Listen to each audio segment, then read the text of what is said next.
அருமையான காரப்பொடி மீன் அவியல் ரெடி ஆயிருச்சு. எண்ணெய் ஒரு 3 ஸ்பூன் ஊற்றிக்கலாம். எண்ணெய் காஞ்சிருச்சு. ஒரு அரை டீஸ்பூன் சோம்பு நல்லா பொரிஞ்சோடனே அரை டீஸ்பூன் கடுகு, ஒரு 10 சின்ன வெங்காயம் இடித்து வச்சுருக்கேன். இந்த மாதிரி இடித்து போட்டுக்கிட்டிங்கன்னா குழம்புக்கு நல்லா டேஸ்ட் கொடுக்கும். அதையும் இதோட போட்டுக்கணும். ஒரு கொத்து கருவேப்பிலை, இந்த வெங்காயம் வதங்குறதுக்கு கொஞ்சம் உப்பு, அதையும் போட்டு வெங்காயம் நல்லா பொன்னிறமாக வதங்கும்.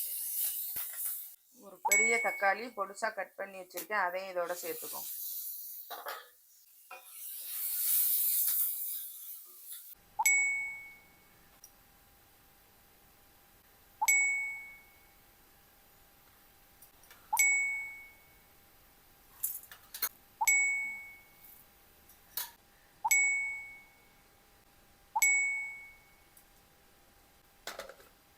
இந்த அரைச்சி வச்சுருக்க தேங்காய் விழுது அதை ஊற்றிக்கலாம்.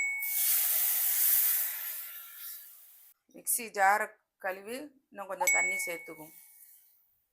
இந்த அவியல் கொஞ்சம் தண்ணியாக இருந்தால் தான் நல்லாயிருக்கும். இல்லை நீங்கள் கொஞ்சம் கெட்டியாக வைக்கிறதுனா கூட வச்சுக்கலாம். ஆனால் தண்ணியாக இருந்தால் தான் இந்த அவியல் நல்லாயிருக்கும். நான் அதனால் இன்னும் கொஞ்சம் தண்ணி சேர்த்துக்கிறேன். நான் வெங்காயம் வதங்குறதுக்கு தான் கொஞ்சம் உப்பு போட்டேன். இப்போ எனக்கு உப்பு பத்தலை, இன்னும் கொஞ்சம் உப்பு சேர்த்துக்கிறேன். இப்போ இது கொஞ்சம் நல்லா கொதிக்கணும். கொதித்த பிறகு தான் நம்ம மீனை சேர்க்கணும். இதில்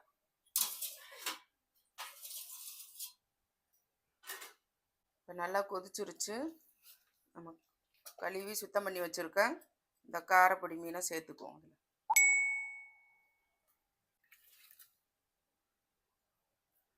அதில் 2லேருந்து 3 நிமிஷத்துலே ஆஃப் பண்ணிடணும் ஸ்டவ்வை. ஒரு கொதி கொதிச்சா போதும்.